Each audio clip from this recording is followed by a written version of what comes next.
신라에 만든 부처님의 이상세계 석굴암과 불국사. 본 영상은 제가 2015년에 여러 선생님들과 출간했던 한국의 유네스코 세계유산이라는 책의 내용을 일부 수정하여 작성하였음을 말씀드립니다. 우리나라의 불교는 인도에서 중국을 거쳐 들어왔습니다. 그 뒤로 불교는 고려시대까지 국교로서 막강한 영향력을 행사하였습니다. 신라는 삼국 통일을 이룬 뒤로 세련미 넘치는 불교 문화를 꽃피웠습니다. 실크로드를 통해 선진 문화를 받아들이고 그 문화를 재해석하여 세련된 문화를 꽃피웠고 수많은 유산으로 우리에게 신라 문화의 우수성을 보여주고 있습니다. 석굴암은 신라의 전성기에 탄생한 최고의 문화유산입니다. 설계 단계부터 건축, 수리, 기하학, 종교, 예술이 총체적으로 실현된 유산입니다. 오늘날에도 당시의 기술력을 따라잡지 못하고 있는 신비의 인공석굴입니다. 불국사는 불교의 이상세계인 불국토를 잘 형상화했다고 평가받는 대표적인 사찰입니다. 독특한 건축미가 돋보이는 한국의 대표적인 사찰이지요. 석굴암과 불국사는 세계문화유산 등재 기준의 한 번과 관련하여 신라인들의 창조적 예술 감각과 뛰어난 기술로 조형한 불교 건축과 조각으로 경륜, 토암산의 아름다운 자연환경과 어우러져 한국 고대 불교 예술의 정수를 보여주는 걸작이라는 평가를 받았고, 네 번과 관련하여 석굴암과 불국사는 8세기 전후의 통일신라 시대 불교 문화를 대표하는 건축과 조각으로, 석굴암은 인공적으로 축조된 석굴과 불상 조각에 나타난 뛰어난 기술과 예술성, 불국사는 석조 기단과 목조 건축이 잘 조화된 고대 한국 사찰 건축의 특출한 예로서 그 가치가 두드러진다는 평가를 받았습니다. 1995년에 세계문화유산으로 등재되었지 섬세하게 아름다운 부처님의 나라 불국사. 석굴암과 같은 시기에 지은 불국사는 경주에서 바다로 가는 길의 동쪽 토암산에 위치합니다. 석굴암과 함께 삼국통일 이후 전성기를 맞이한 신라의 정제된 예술성을 보여주는 대표적인 건축물입니다. 토암산은 경주에서 가장 높은 산입니다. 지금은 불국사가 있는 토암산 중턱까지 차로 들어갈 수 있지만 옛날에는 조용한 숲길을 따라 걸어가야 했지요. 숲길을 걸으며 마음을 차분하게 가라앉힌 신라 사람들은 큰 연못 위에 떠있는 연꽃 같은 불국사를 보며 그 신비로움의 신앙심이 더욱 깊어졌을 것입니다. 이 사진은 일본에 있는 평등원이라는 사원의 봉황당이라는 건물입니다. 옛 불국사처럼 연지가 건물 앞에 있네요. 이 평등원도 세계유산에 등재되어 있습니다. 불국사는 크게 세 개의 권역으로 구분됩니다. 대웅전 권역, 극락전 권역, 비로전 권역이 그것입니다. 대웅전 권역은 불국사의 중심인데 청운교와 백운교라는 계단 형태의 다리를 건너서 자문을 통해 들어갑니다. 예전에는 청운교와 백운교 밑에 큰 연못이 있었지만 지금은 볼 수 없어요. 연못은 복원을 안 한 거죠. 일본의 평등원처럼 지금도 연못이 있었다면 더 멋진 경관이었겠죠. 청운교, 백운교, 연화교, 칠보교 같은 다리들도 그 역할을 다할 수 있었을 것입니다. 자하문을 들어서면 대웅전이 중심을 잡고 있으며 뒤편으로 강당의 역할을 했던 무설전이 회랑으로 연결되어 있습니다. 대웅전 앞에는 두 개의 아름다운 석탑이 있는데 석가탑과 다보탑입니다. 석가탑은 삼국통일 이전에 만들어지던 신라 석탑들의 완성작이라고 불리는 아름다운 탑입니다. 기단부터 상륜부로 이어지는 완벽에 가까운 미래는 아름다운 신라의 여인에 비유되기도 합니다. 석가탑이 신라 석탑의 아름다움을 완성한 탑이라면 다보탑은 우리나라에서는 볼 수 없는 독특한 모습이 큰 장점입니다. 사각형의 기단부에서 원형과 팔각형의 탑돌들이 상륜부로 이어지는 모습은 세련된 느낌의 석가탑과는 굉장히 이질적으로 보입니다. 우리나라에는 다보탑이 불국사밖에 없지만 중국과 일본에는 많이 있습니다. 다보탑은 불탑의 형식 가운데 하나인데 평면이 사각형인 1층 위에 평면이 원형인 상층을 쌓아 전체적으로 사각불 모양으로 만든塔화를 말한다. 불국사의 다보탑도 마찬가지입니다. 다보탑은 법화경 견보탑품 제11에 나오는 것으로서 석가모니가 영취산에서 설법을 전하자 석가모니의 설법을 참으로 증명한다는 다보열애의 탑이 솟아났고, 그 탑 안에 있던 다보열애가 석가를 찬양하며 반절을 비우고 나와 두 열애가 나란히 앉았다는 데서 유래합니다. 불국사도 역시 마찬가지로 석가탑이 석가모니를 상징한다면 다보탑은 다보열애를 상징하는 것이고, 결국 석가탑과 다보탑이 있는 대웅전 영역은 석가모니가 법화경을 전하던 영축산을 의미하는 것으로 볼 수 있을 것입니다. 이제 전혀 다른 모양의 다보탑과 석가탑이 있었던 불국사의 대웅전 영역의 수수께끼가 풀리셨지요? 다음으로 극락전 권역을 살펴볼까요?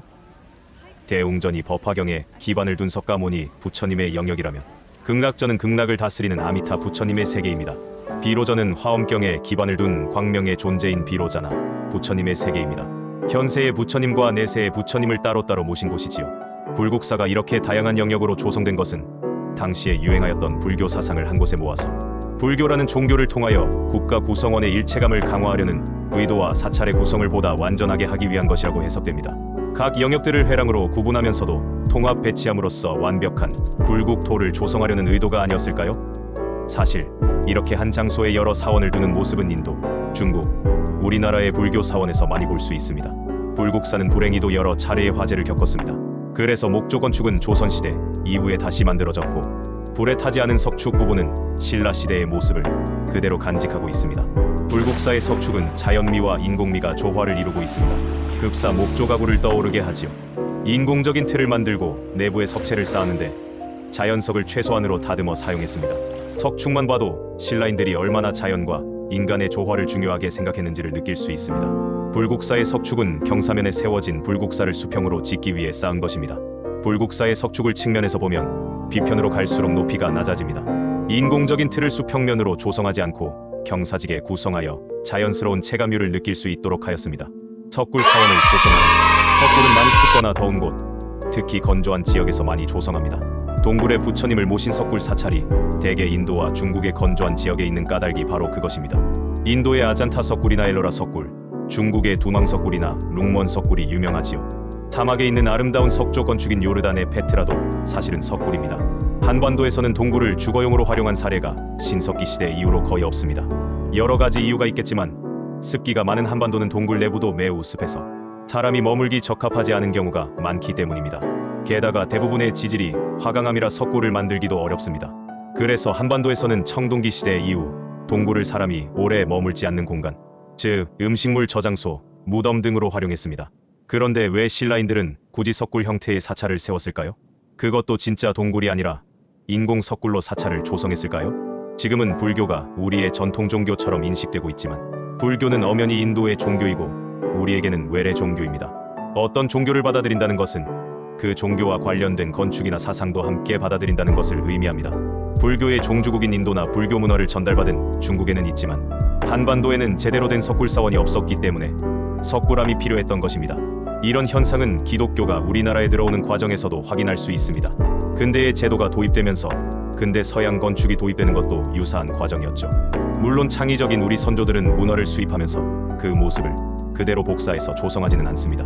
우리의 환경과 문화에 맞게 변화시켜서 만드는데, 그런 현상 속에서 나타난 대표적인 걸작이 바로 석굴암이라고 생각할 수 있습니다. 석굴암을 만든 석공들에게 가장 큰 난관은 온도와 습도 문제였습니다. 어떻게 하면 습하지 않은 석굴 사원을 만들 수 있을까? 그 대답은 석굴암에 있습니다. 774년에 조성된 석굴암은 1000년이 넘도록 그 자태를 그대로 유지하고 있습니다. 신라인들이 자연현상을 활용한 항온항습 시설을 만드는 기술을 알고 있었던 것이지요. 그런데 석굴암은 일제강점기에 전면 해체된 뒤로 항온항습 조절 기능을 잃었습니다. 최첨단 과학기술을 가진 오늘날에도 습도 문제를 해결하지 못하여 석굴암은 과거의 모습을 되찾지 못하고 있습니다. 그래서 지금의 우리는 석굴암의 부처님에게 가까이 가지 못합니다. 항온항습기를 설치하고 두꺼운 유리로 입구가 막혀있는 입구에서 살짝 볼 수 있을 뿐입니다. 자연을 최대한 활용한 1200년 전 신라의 과학기술을 우리가 따라잡지 못하고 있지요. 과연 신라인들은 석굴암을 어떻게 쾌적하게 만들 수 있었을까요? 여러 학자들은 석굴암에 흐르던 작은 물길이 공중의 습기를 흡수하였을 가능성, 석굴암 벽면에 통풍구로 바람이 드나들면서 습도를 조절했을 가능성을 제기합니다. 하지만 명확한 결론은 내지 못한 채 연구를 이어가고 있지요. 현재의 석굴암에는 더 이상 물이 흐르지도 바람을 느낄 수 없습니다. 학자들의 연구가 더욱 발전되면 언젠가는 석굴암의 신비가 풀리겠지요. 석굴암과 불국사를 만든 사람은 삼국유사를 보면 김대성이라는 사람이 석굴암과 불국사를 조성했다는 기록이 있습니다. 김대성은 원래 홀어머니를 모시는 가난한 머슴이었는데 열심히 일을 하여 작은 집과 밭을 마련했다고 합니다. 어느 날 부처님께 시주를 하면 다음 생에는 잘 살게 된다는 스님의 이야기를 듣고 모은 재산을 흑륜사라는 사찰에 시주하지요. 그 후 얼마 지나지 않아 김대성은 사망하였는데 그날 밤 재상 김물량의 집에 이상한 일이 생겼습니다. 모량리의 대성이라는 아이가 너희 집에 환생하리라 하는 소리가 들렸다는데, 그 일이 있은 뒤로 재상의 아내가 아이를 낳았는데 그 아이가 김대성이었다고 합니다. 부잣집 아들로 다시 태어난 김대성은 장성한 뒤에 환생하기 전에 홀어머니를 위해서 석굴암을 세웠고, 환생한 후에 부모인 김물량 부부를 위해서는 불국사를 세웠다고 합니다. 이 기록을 모두 사실로 보기는 어렵겠지만 석굴암과 불국사가 언제 조성되었고 두 사찰이 서로 연관이 있다는 것을 알 수 있습니다. 또 당시 사람들이 생각했던 죽음과 환생에 대한 생각, 부처님에 대한 깊은 신앙심, 석굴암과 불국사에 대한 애정도 생각하게 해줍니다. 실제로 석굴암과 불국사가 창건된 시기는 751년 신라 경덕왕 때로 김대성이 짓기 시작하여 그가 사망한 뒤인 774년 신라 해공왕 때 완공된 것으로 알려져 있습니다. 석굴암을 이루는 석재의 재질과 구성을 살펴볼까요? 석굴암은 하얀 화강암재를 사용하여 토암산 중턱에 인공으로 석굴을 만들고 내부 공간에는 본존불인 석가열의 불상이 있습니다. 둘레벽에는 보살상과 제자상, 역사상, 천왕상 등 총 39채의 불상을 조각하였으며 석굴암의 석굴은 직사각형의 전실과 원형의 주실이 통로로 연결되어 있습니다. 석굴암의 입구 쪽에 있는 전실에는 좌우로 불법을 수호하는 8명의 수호신인 팔부신장을 두고 있습니다. 통로 좌우 입구에는 금강역사상을 조각하였으며 좁은 통로에는 우주의 사방을 지키는 수호신인 사천왕상을 조각하였습니다. 주실 입구에는 좌우로 팔각석주를 세웠고 이곳을 지나면 주실인데 유명한 본존불이 안치되어 있습니다. 입구 좌우로부터 천부상 2구, 보살상 2구, 나한상 19가 새겨져 있고 본존불 뒤쪽에는 11면과는 보살상이 있습니다. 석굴암 내부의 모든 조각들은 당대 최고의 솜씨를 보여주고 있어 보는 이들로 하여금 경이로움을 느끼게 합니다. 참고문헌 한국의 유네스코 세계유산 진중영로 물고 2015 우리나라의 세계문화유산 1점 송명석 외 반석출판사 2013 답사여행의 길잡이 경주 한국문화유산 답사회 돌베개 2008 유네스코 지정 한국의 세계유산 국립제주박물관 서경 2007 유네스코와 유산 홈페이지 유네스코 세계유산 홈페이지 한국민족문화대백과 홈페이지 위키백과